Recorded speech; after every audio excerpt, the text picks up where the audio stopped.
Hello children, let us start a new lesson from our book Beehive, that is packing. Here the writer or the narrator is describing one of the incident from his life. Let's start the lesson. Like he is the writer or the narrator is very much fond of packing. So let's start.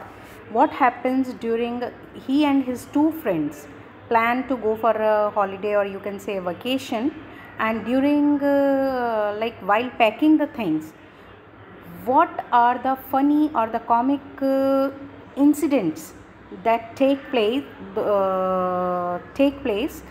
He has described those incidents here in this lesson, that is packing. So let's start. I said I would pack. Here the narrator saying he said he would like he said or he told his friends that he would pack the things. I rather pride myself on my packing. The narrator thinks, and he is very much proud of his packing. Packing is one of those many things that I feel I know more about than any other person living. The narrator is having a wrong impression of himself, that he knows about packing better than anybody else living on this earth. He knows more or much more about the packing than any other living person. It surprises me myself sometimes how many such things are there. And he is praising himself. It is not only the packing that he has got the mastery. There are many other things that he has got the mastery, or he does better than other. I impressed the fact upon George and Harris and told them that they had better leave the whole matter entirely to him. Here the name of the two friends given here, that is George and Harris, he told his friends, or he pressed, like he made his friends understood about it, that about his packing skill, that he has got the mastery over the packing skill. So they should leave the packing completely on him. They should not worry about the packing, as narrator is going to do the whole packing himself. They fell into the suggestion with a readiness that had something uncanny about it. They both immediately got ready, as they were also not interested in doing anything. They quickly answered in affirmative, or they quickly said yes, they were ready. And but the narrator found there is something strange, uncanny is strange about this about this suggestion, about how they were immediately got ready to leave everything on him. George spread himself over the easy chair, and the Harris cocked his leg on the table. George immediately sat down on the easy chair, and then Harris put his legs on the table next. This was hardly what I intended, but the narrator did not have such type of intention. He actually was having the impression that he would sit at a place, he would sit on the easy chair, or he would sit easily or comfortably somewhere, and he will instruct his friends in doing the packing. But here the things have got totally opposite, just opposite. How? Because this was hardly what I intended. Narrator had never thought of this. What I had meant, of course, was that I should boss the job, and that Harris and George should potter about under my direction. He was having that impression that he would sit comfortably somewhere near on a chair, or you can say sofa or somewhere, and he is going to give the instructions to his friends, and they would follow his instructions, and they would do according to the instruction of the narrator. I pushing them aside every now and then with OU. Now he was thinking, when they both would work under his guidance or under his direction, then what he is going to do in between while they will be packing? He is going to just push them with his elbow, and he will tell them, oh, what are you doing? You don't know how to pack, let me do it. There you are, simple enough. You do not know to do this much only, it's quite simple enough. Really teaching them. He would like to teach them how to pack the things. As you might say, they're taking it in the way they did irritated me, but the way they reacted upon the suggestion of the narrator, that irritated him a lot. There is nothing does irritate me more than seeing other people sitting about doing nothing when I am working. Here the narrator is very much upset, and he's saying, in this world he gets irritated on one thing, irritated the most on one thing, and that thing is the other people are sitting and not doing anything, but simply sitting and seeing while the narrator was working. So he was very much upset about when they both sat down quickly and left everything on the narrator.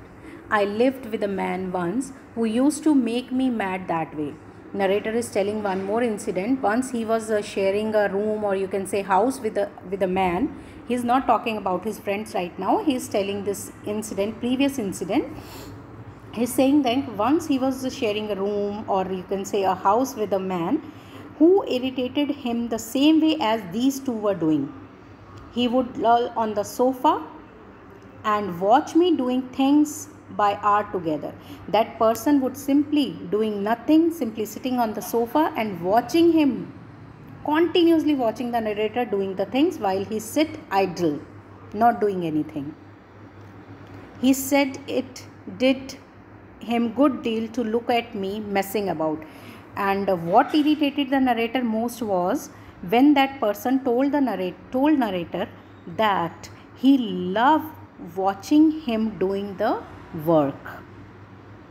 Now I am not like that. I can't sit still and see another man slaving and working.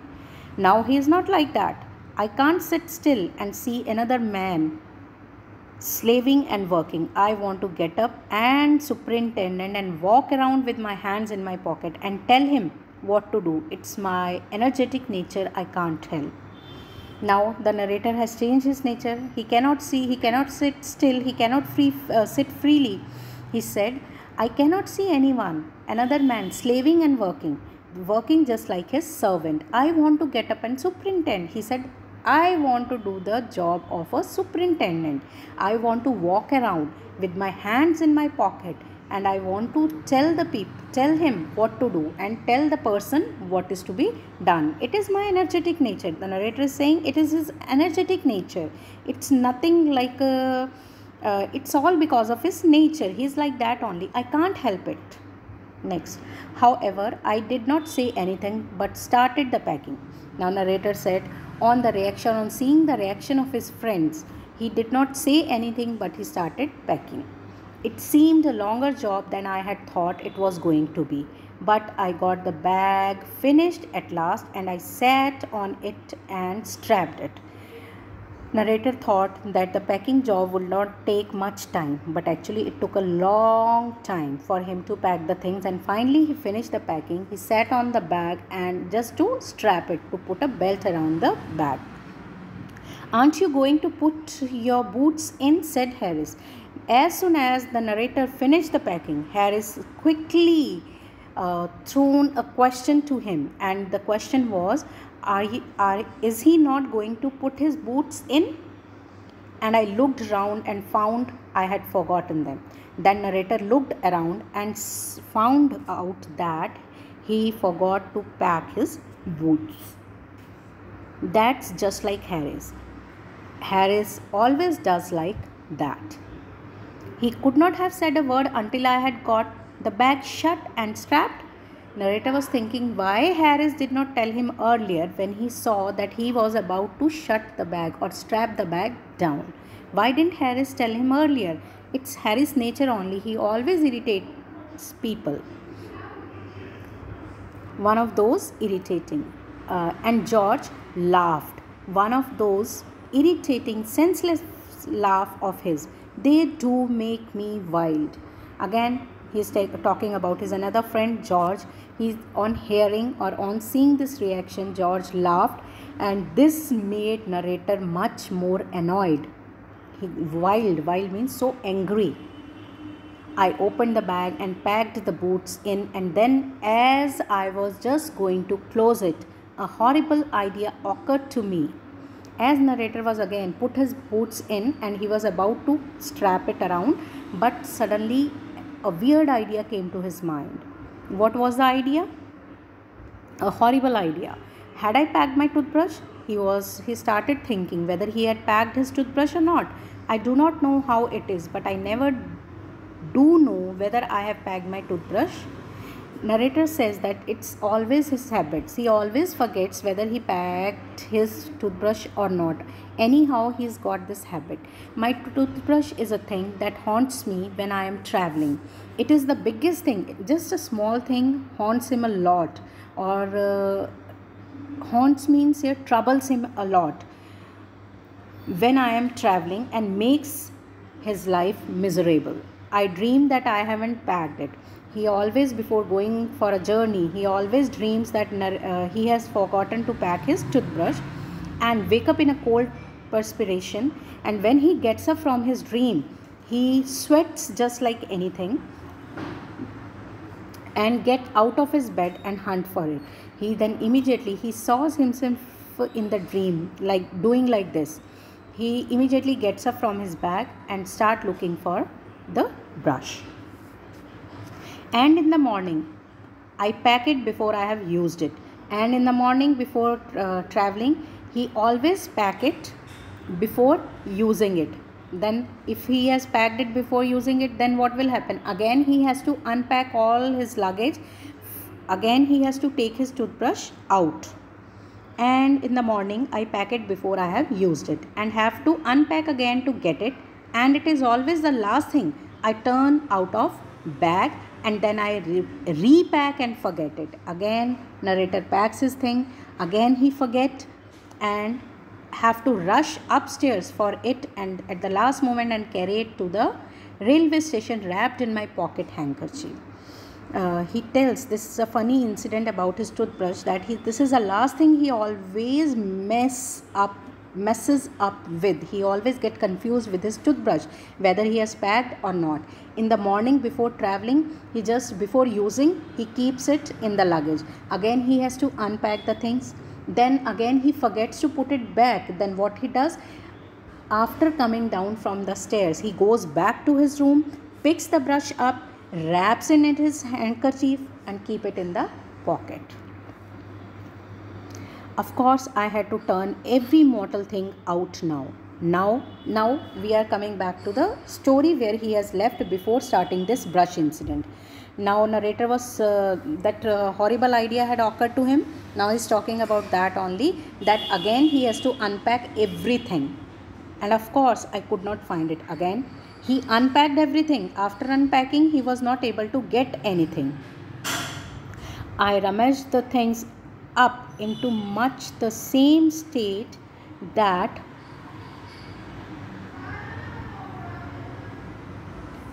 must have been before the world was created and when chaos reigned. When he searches for his toothbrush, he keeps or he searched in such a chaotic manner, in such a chaos, that he leaves everything before this world was created. Before the world got organized, or this universe got organized, before that, what would be the scenario? The same scenario was about his things which he unpacked or thrown here and there while searching for his toothbrush. Of course, I found George and Harris 18 times over, but I could not find my own. He found George and Harris toothbrush 18 times, but he was not able to find his own toothbrush. I put the things back one by one. Again he starts packing the things one by one and held everything up and shook it. Then again he took everything in his hand and again shook it. Then I found it inside a boot. Then suddenly he looks into a boot and finds his brush lying over there. I repacked once more. Once more he repacked his things. When I had finished, George asked if the soap was in. Now, once again, when he finished his packing, now his friend George asked whether he has put the soap in or not. I said I didn't care hang whether the soap was in, whether it wasn't. And I slammed the bag and shut the strap. He was so irritated, so tired and so angry with the things that he said, I do not care about whether the soap is there or not. He simply shut it down and found that I had packed my spectacles in it. Then suddenly he finds that along with the other things, he has packed his spectacles also into the bag carriage. Now, if he has packed his spectacles, now what? And had to reopen, and again he had to reopen his bag. It got shut up finally at 10 p.m. At 5 p.m. he finally stopped packing. And then there remained the hampers to do. Now they have to pack the hampers or the eatables, things which they are going to, baskets they have to pack for carrying eatables. Harris said that we should be wanting to start in less than 12 hours time and thought he and George had better to do that. Harris said that there is less than it is less than 12 hours they have to start their journey, and thought that he and George had better to do the rest, and I agreed and sat down and they had a go.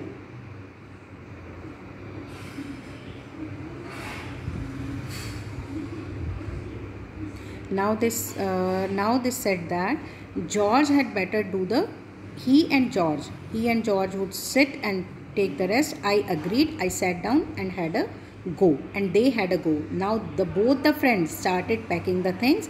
Now narrator was sitting and the other two friends started packing the hampers. So children, this is all for today. Next time we'll do the remaining part. Thank you.